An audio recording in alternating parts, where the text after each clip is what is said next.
Marunong mag-isip, huwag matakot magkamali. Marunong mag-isip, ginagawa mo. marunong mag-isip, ang matyaga matutunan. Marunong mag-isip. So, ang topic natin po ngayon ay mathematics of patterns. Sige nga, isipin mo kung ano yung pattern. Parang nakikita rin natin sa paligid gaya ng mga butterfly, honeycomb, and yung ating hagdan. Study of pattern had been first made with British mathematician G.H. Hardy. A mathematician, like a painter or a poet, is a master of patterns. If his patterns are more permanent than theirs, it is because they are made with ideas. So meron tayong apat na types ng pattern. Una dyan ay ayan. Nakita nyo yan? So, pakita ko na sa inyo yung logic pattern. So, mga kapatid, wag na natin patagalin pa, no? So, makikita nyo ito yung unang sequence na pattern. Yung meron tayong apat na rectangle dyan, no? Apat na rectangle. Sa isang rectangle, may apat na square. So, kung makikita nyo, itong unang, ano nga ba yung susunod na, dyan? So, ito yung ating unang square. Kung makikita nyo, nag-move siya clockwise. Ito nag-move siya clockwise. Kung mapapansin nyo sa unang square is naka-slant siya, ganyan. Ang susunod na square naman ay pag gano'n na, nag-move siya ng clockwise. So, naging straight. Gets? Nag-straight siya. Then, ang susunod na square naman ay nag-move ulit siya ng clockwise, papunta doon. So, naging ganyan. Kaya siya naging ganyan. Gets? Yay! Gets. So, ano yung susunod na square? Kung nag-move siya ng clockwise ulit na gano'n, ano yung susunod? Ang susunod na square dyan ay ganito. Ayan. Very good! Very good! Next naman, paano naman dito? Ito naman ay, makikita nyo sa pangalawang square, itong pangalawang square, is pa-horizontal. So, nag-slant siya. Nag-slant siya ng pa-clockwise. Ay, hindi. Pwede rin yung pa-clockwise. Ayan, nag-slant siya pag gano'n na. Ayan, pag gano'n. Ayan, naging ganyan. Okay? Then, yung pangatlong square naman is, di ba, gumalaw to. Gumalaw. Yan, gumalaw din siya, naging straight siya. Di ba, dito papunta dyan. Dito, kaya straight. Then, ang susunod dyan ay ganito. Ayan, nag-slant siya ng papunta sa kaliwa. Nag-slant siya papunta sa kaliwa. So, ganun lang yon. So, dito naman po sa pangatlong square na to is may pa-slant na ganyan. So, gumalaw siya ng paganon. Ay, hindi. Paganon. O, paganon. Pa-clockwise. Tapos, ayan, naging ganyan. Naging horizontal siya. Tapos, after na mag-move siya ng paganon din, paganon, nag-move siya na-slant siya ng ganyan. Then, after na, pag na-move siya ng ganon, ganito magiging itsura niyan. So, ayan yun, mga kapatid, no? So, dito naman tayo sa ating pang-apat na square, sa unang square. Dito ang apat na square. Mapapansin nyo, vertical line siya. Vertical line. Nag-move siya ng clockwise na slant. Papuntang ganon. Ay, mali. O, tama. So, naging ganyan. Then, ayun, ganon. Parang may mali. Wait lang. Guys, mali to, no? Mali. Mali tong banda to, mali. So, dapat ang ano niyan ay pag ganito. Ay, sa mali. So, nag-move, ulitin natin na, nag-move, ito yung una nating vertical. Then, nag-move siya clockwise and ito nag-itsura niya. Then, nag-move ulit siya clockwise, no? So, kaya naging ganyan siya. Tapos, nag-move ulit siya clockwise. Ito na maging itsura niya. Yan. So, yun lang po guys. Next naman pattern is paano naman kapag ganito. So, kung mapapansin nyo, mga bilog dyan, ito yung pagpipilian, tapos ito yung given. Na dito, ang gagawin dyan is, kaya siya naging 2. Paano naging 2 yan? Gano'n ito. 1 plus 1, 2. 2 plus 2, 4. 4 plus 4. Sa tingin nyo, alin dyan yung ano? Ang tamang sagot ay ito, 8. Kasi tingnan nyo yung pattern na. 1 plus 1, 2. Dalawang itlog. 2 plus 2, 4. 4 na itlog. 4 plus 4, 8 na yung susunod dyan. So, hanapin mo yung 8 dyan. Gets? So, ito ang tamang sagot. 1, 2, 3, 4, 5, 6, 7, 8. So, ayan lang po yan. Next naman tayo. Next. Basa.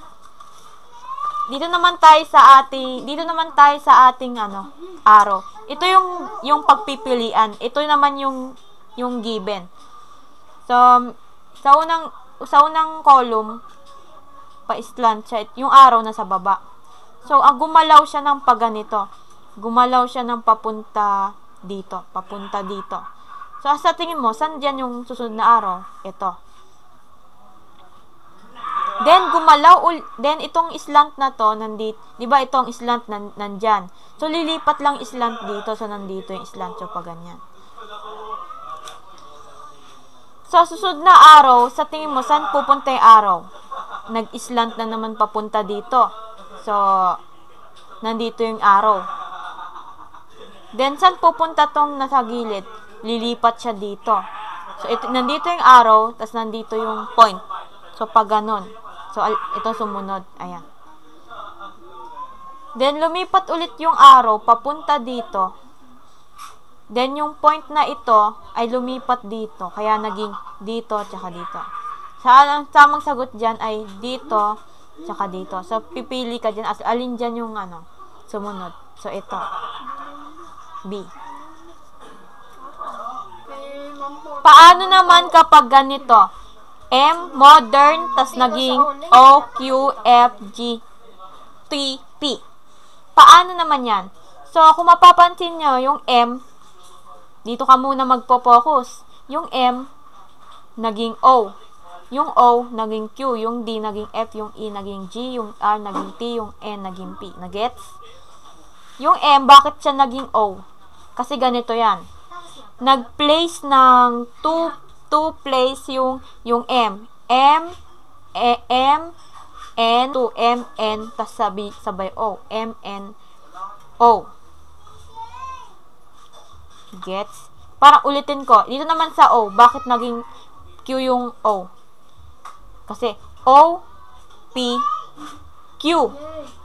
So, naging Q yan. Gets? Ulitin ko yung M,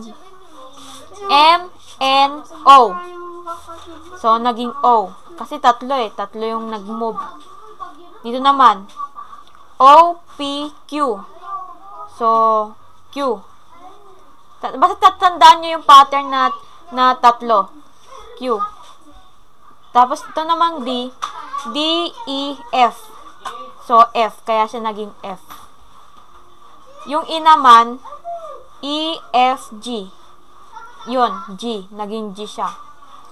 So, ang pattern dyan is, tandaan mo yung 3 place apart.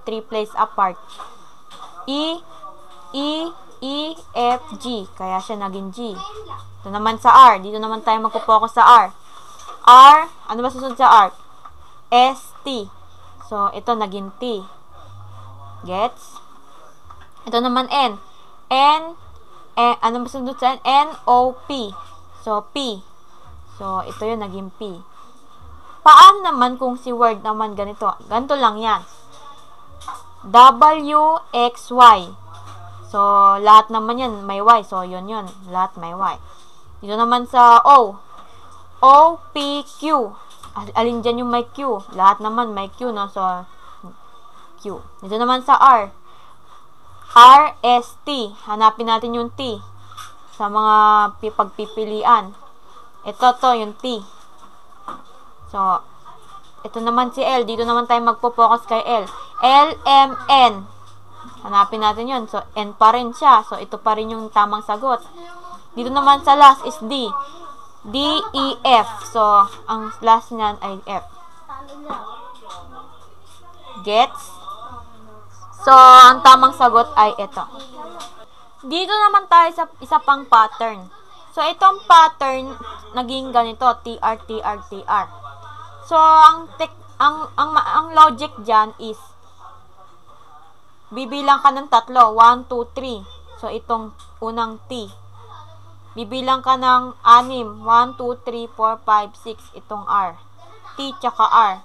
Kaya siya naging T kasi ito yung T. Kaya siya naging R kasi ito yung R. Gets? Paano siya naging TR, TR, TR? So, ganito yan. Bilangin lang natin ito. 1, 2, isang TR, isang, ito, 1, 2, PA, TR. Double T, TR. ER, TR. NS, TR. So, TR, TR lang. Ito yung unang makikita dyan. Ito. Paano naging T? Kasi yung ito, nakita natin yung pangatlo, 1, 2, 3. Paano naging R? Kasi nakita natin itong pang-anim, 1, 2, 3, 4, 5, 6. Gets? Then, naging TR. TR dyan. Parang logic lang din, pattern. Ganun. So, paano naman ganito? Kung dito ay tatlo, pangatlo, 1, 2, 3, dito rin ay pangatlo. So, 1, 2, 3. So, ito yung G. Gets? Then, bibilang ka naman ng, tandaan mo lang yun na, so G yung una. So, kanina ano naman to, itong R na to, pang ilang R yan? 1, 2, 3, 4, 5, 6. So, 6. Gets? So, ilan naman to? 1, 2, 3, 4, 5, 6. So, R din. So, R. So, ang sagot dyan, G, R, G, R, G, R. Bakit naging G? Kasi pangatlo siya. Bakit naging R? Kasi pang-anim siya. Ito, bakit naging T? Kasi pangatlo siya. Bakit naging R? Kasi pang-anim siya. Bakit na sinasabing pang-anim tsaka pangatlo? Kasi ito yung pattern na logic na tinitingnan.